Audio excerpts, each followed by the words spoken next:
Bonjour à tous et bienvenue dans cette nouvelle vidéo. Nous sommes très heureux de vous retrouver pour reparler un petit peu des animaux fantastiques, pas nécessairement d'ailleurs des secrets de Dumbledore, mais quand même, vous allez voir.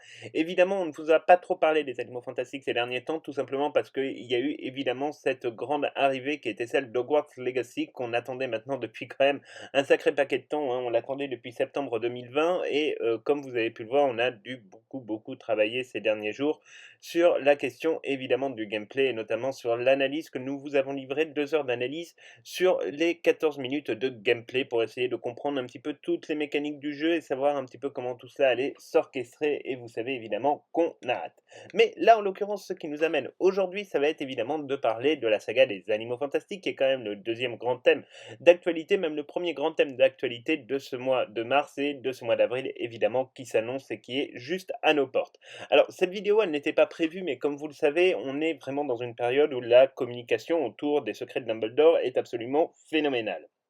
On est vraiment dans la campagne de promotion avec un certain nombre d'interviews de réalisateurs, des acteurs, des producteurs, et cetera, qui commencent à s'exprimer un peu à droite, à gauche et les interviews commencent à tomber un peu au compte-gouttes pour effectivement réussir, à faire en sorte que cette promotion soit bien réussie et que les gens aient envie de voir le film. Alors aujourd'hui, on va vous parler d'une interview qu'a fait David Yates à un magazine italien où il s'est exprimé pour la première fois en fait de manière peut-être un petit peu indirecte, mais qui n'a mine de rien quand même confirmé les choses, au sujet des animaux fantastiques 4 et 5. Alors, vous le savez, depuis très longtemps, on est dans une situation quand même qui est particulièrement compliquée autour des animaux fantastiques, avec toutes les polémiques qu'il y a eu au moment de la sortie de Grindelwald au sujet, par exemple, de Johnny Depp. Ensuite, on a eu la sortie, évidemment, des Secrets de Dumbledore et toute la production qui a été parasitée comme jamais par, évidemment, le Covid-19, par encore la polémique Johnny Depp, mais cette fois-ci dans le sens inverse que celui des Crimes de Grindelwald, et puis par, les, propos de J.K. Rowling qui en aurait défrisé 2 ou 3. Enfin bref, on a eu vraiment toute une séquence où c'était assez compliqué, où au final on commençait à nous dire que, on va avoir effectivement un certain nombre de choses, pas très bonnes sur la saga des Animaux Fantastiques et notamment beaucoup d'influenceurs, beaucoup de youtubeurs qui se consacrent à Harry Potter ont fait courir les rumeurs comme quoi, effectivement, la saga se terminerait avec le troisième film des Animaux Fantastiques, que ce serait définitivement terminé, que la fin d'ailleurs de ce troisième opus était conclusive et permettait effectivement d'éviter le développement du quatrième et du cinquième opus. Alors nous, là-dessus, on a toujours été extrêmement prudents sur ces rumeurs, on vous l'a toujours dit qu'on n'y croyait absolument pas, pour un certain nombre de raisons qu'on va vous rappeler parce que c'est intéressant, parce que ça concerne aussi bien l'écosystème qui est celui du Wizarding World que l'écosystème en fait du monde des sorciers et puis plus largement évidemment du cinéma et de la manière dont ça se déroule. Il faut savoir quand même qu'au tout début de l'aventure des Animaux Fantastiques, J.K. Rowling effectivement avait été chargée d'écrire une trilogie. Alors elle a rendu effectivement un premier synopsis, hein, c'est ce qu'on appelle en fait concrètement voilà un premier acte où effectivement elle avait donc défini un peu son idée, son histoire, ce qu'elle voulait présenter dans ces 3 films et quand la Warner s'est retrouvée avec ce document-là, ils se sont dit qu'en fait ça allait être un petit peu compliqué parce que la vision de J.K. Rowling était un petit peu trop, on va dire, complète pour être condensée en 3 films. Ça aurait été un petit peu difficile et donc du coup, il a été décidé avant la sortie du premier film des Animaux Fantastiques que ce ne serait pas 3 films mais 5 films. Donc un contrat a été édité par la Warner Bros et signé donc avec J.K. Rowling et également les entreprises qui ont la gestion entre guillemets de ses actifs et de ses biens. Donc ce contrat a été signé pour 5 films et donc 5 films doivent être produits évidemment dans le cadre de cet accord avec le Wizarding World et donc la Warner Bros. En l'occurrence, c'est vrai que jusqu'à présent, on n'avait pas tellement de doutes, en tout cas jusqu'à la sortie du deuxième film, sur le fait que les 5 films se feraient. Et puis, à un moment donné, quand on a eu toutes ces espèces d'influenceurs, etc., qui pour en réalité se taper J.K. Rowling et pour toujours avoir des choses négatives à apporter sur le dos de J.K. Rowling, ils ont voulu faire croire qu'effectivement la Warner voulait annuler les Animaux Fantastiques 3, que soi-disant les Crimes de Grindelwald avaient été un échec commercial monstrueux, alors qu'en réalité, quand on regarde les chiffres, il est vrai qu'il s'agit d'une petite contre-performance économique, puisque le film n'a ramené que la bagatelle bagatelle de 650 millions de dollars, alors que effectivement, il n'a coûté qu'en coût de production à peu près de 180 à 200 millions de dollars, plus les coûts de communication qui n'étaient pas à ce stade-là énormes. En tout cas, le film a été très largement rentabilisé, a même dépassé le milliard en termes d'exploitation, avec évidemment la fabrication et la vente des produits dérivés, plus les multidiffusions qu'il y a pu avoir sur un certain nombre de chaînes de télévision, les droits qui ont été vendus à des plateformes de streaming à travers le monde, et évidemment derrière toute la communication avec les DVD, les Blu-ray, les 4K, etc., etc. Donc en réalité, le film a été largement un succès financier. Effectivement, c'était une contre-performance par rapport à tous les autres films du Wizarding World. Une contre-performance économique, ça arrive, hein, surtout dans un contexte où effectivement aujourd'hui vous avez beaucoup de blockbusters qui sortent, hein. On a des films à très gros budget qui sortent quasiment toutes les semaines désormais, donc il faut faire un tri et le consommateur est invité à faire un tri. Et donc bah forcément, voilà, parfois ça passe un peu à la corbeille, et donc oui, là il y avait une contre-performance. Mais de là à parler d'échec financier, de catastrophe industrielle, etc., enfin franchement, beaucoup de studios aimeraient avoir des catastrophes industrielles avec ce taux de rendement et ce taux de rentabilité qu'apporte le Wizarding World, parce qu'il faut quand même bien noter qu'aujourd'hui, la Warner Bros, par exemple, n'a plus que deux franchises véritablement qui cartonnent. C'est la franchise DC, mais qui peut parfois avoir des grosses problématiques, hein. Ça a été le cas par exemple avec Shazam, ou ça a été le cas avec d'autres films qu'ils ont produits où il y a eu effectivement de très mauvais retours à la fois des spectateurs mais aussi des critiques, ce qui n'a pas été le cas évidemment sur les deux premiers volets des Animaux Fantastiques.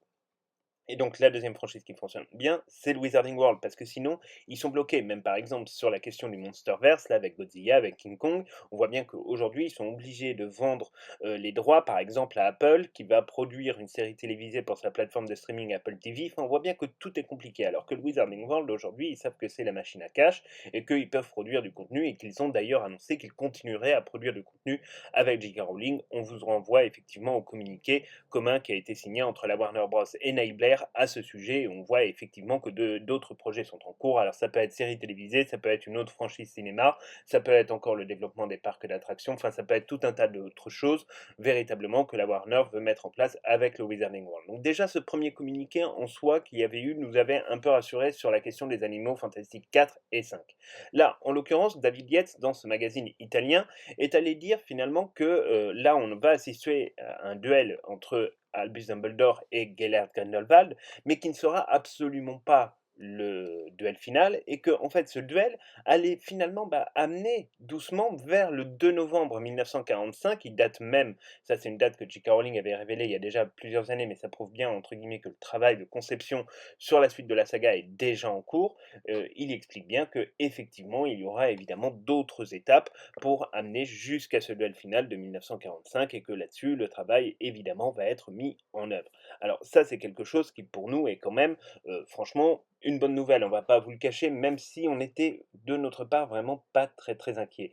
Alors il nous le dit, hein, David Yates, il va falloir attendre un petit peu avant de voir effectivement et d'être témoin de ce duel légendaire, mais on l'aura, et ça prendra le temps qu'il faudra. Évidemment, on n'est pas dans une période avec le Covid, avec toutes les difficultés économiques, et notamment ce qu'il se passe en ce moment avec le conflit entre l'Ukraine et la Russie. On sait très bien que le contexte économique va être très mouvant, et que donc forcément beaucoup de choses vont être amenées à changer, y compris dans la manière dont on va percevoir par exemple aujourd'hui la production des films, parce qu'il est évident qu'avec les coûts de transport, les coûts d'énergie, etc., les films ne vont plus être produits de la même manière, mis à part des très grosses productions, par exemple comme James Bond, comme Mission Impossible, où les mecs vont tourner à travers la planète entière. On voit bien qu'aujourd'hui les studios ont quand même décidé la plupart du temps de rester sur des décors dans des studios de cinéma, ou de fonctionner avec des fonds bleus ou des fonds verts. Et ça, maintenant, c'est vraiment quelque chose qui a changé. Il n'y a plus que quelques réalisateurs qui ont fait ce choix-là de faire, on va dire, entre guillemets, le tour du monde. Donc on peut imaginer effectivement qu'on se situe, entre guillemets, dans une temporalité qui nous emmènera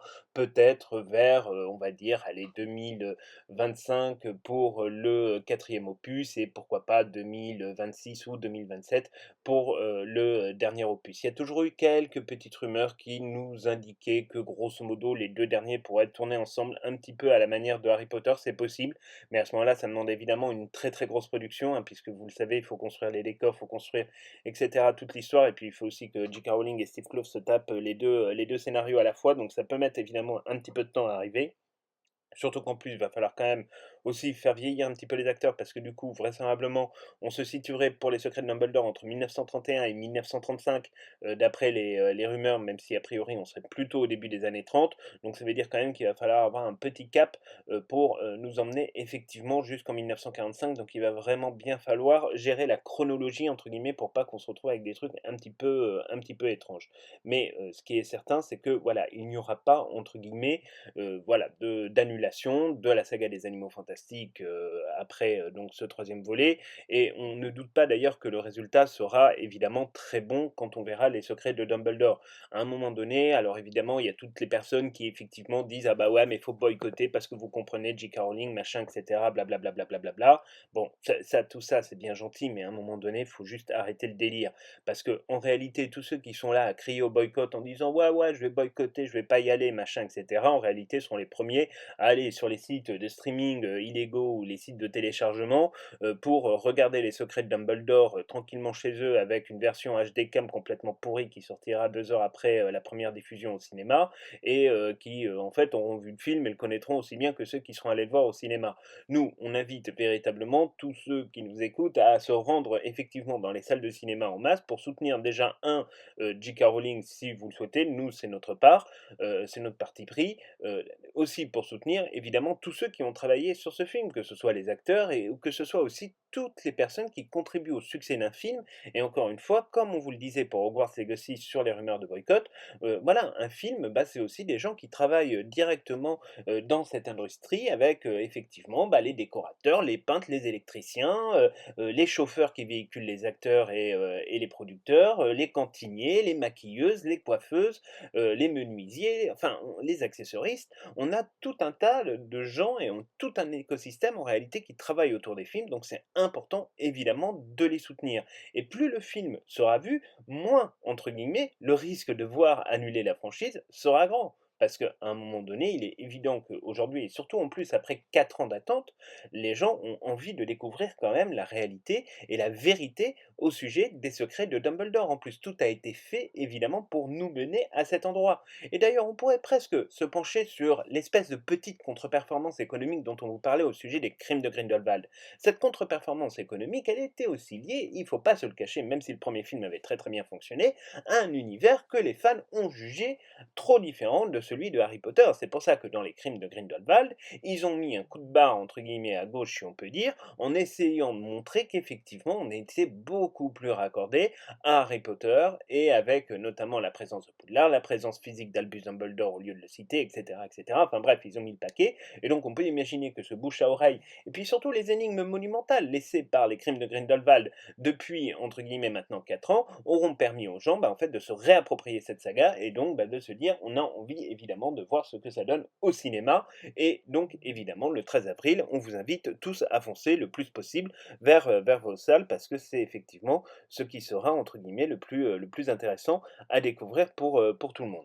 Donc voilà grosso modo ce qu'on pouvait vous dire à ce sujet-là. Alors évidemment, on reviendra sur les secrets de Dumbledore dès mercredi avec une toute nouvelle vidéo et avec aussi un certain nombre de théories et d'informations. Alors en ce moment, il y a beaucoup de vidéos qui sortent, de contenu promotionnel, etc. On vous fait pas des vidéos à chaque fois parce que sinon on passerait notre journée à ça. En plus, voilà, on est en ce moment un peu fatigué et on a pas mal de travail sur la planche, sur nos vies professionnelles et étudiantes. Donc du coup, on a beaucoup, beaucoup d'autres choses à faire, mais ça ne veut pas dire pour autant qu'on ne suit pas. Et évidemment, on vous donnera toutes les informations en temps et en heure, le moment venu. Ça, là-dessus, vous ne pouvez évidemment ne pas en douter, on vous en prie.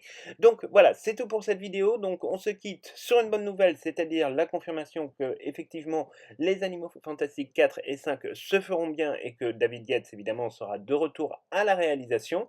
Et on se retrouve donc évidemment mercredi, sauf si grosse information d'ici là, pour reparler donc des secrets de Dumbledore avec quelques petites théories qui, à notre avis, vont quand même relativement vous plaire.